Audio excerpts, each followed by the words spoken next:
Someone had been sick on the stairs down to the club. Adrian would have stepped in it if the bouncer hadn't grabbed him and steered him past. "Thanks," he said, hoping he sounded sober. She narrowed her eyes, mock suspiciously.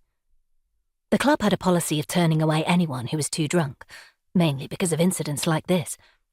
Adrian wasn't drunk, just tipsy, after 3 pints in the wharf with a girl from his course.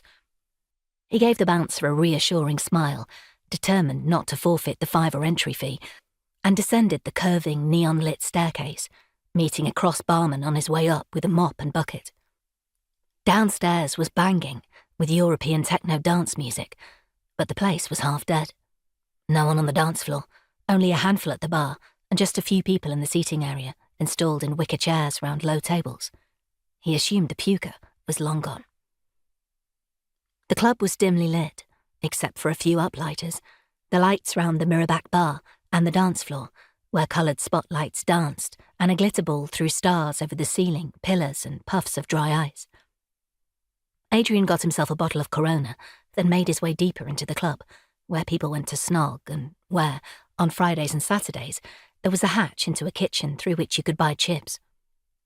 He squinted into the darkness, but saw only a couple of girls necking in a corner. No Lee. Fuck. In the Wharf Inn, he'd heard second-hand that Lee and his mate Tall Jason were planning to come here, but that intelligence was clearly faulty. He'd been briefly introduced to Lee one Sunday night in the Wharf a couple of months ago. He was spot on Adrian's type, stocky, black hair worn in curtains that framed his pale face and sleepy, sexy blue eyes. He dressed alternatively, always looking casual but stylish. It was the superior way he behaved in a crowd that clinched the deal, the way he was always scanning, searching, but eternally dissatisfied. Adrian was infatuated. "Tell him you like him," his mate Gav said, doubtless sick of Adrian's droning. "What's the worst he could do?"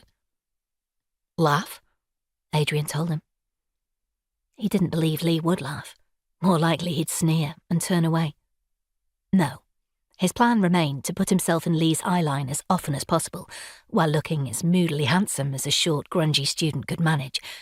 And so here he was, drinking overpriced beer, alone in a basement club behind Leeds Market, with no Lee in sight. A man coming back from the toilets banged into Adrian and mumbled an apology. They made brief eye contact. He had intense, round eyes and a tight, curly hair. Adrian didn't recognise him and looked away. He propped himself against a pillar, with a view of the entrance, and lit a menthol fag. It was damp down this end, and stank of bleach from the loos. It was dungeon cold, too, with a chill that emanated from the walls.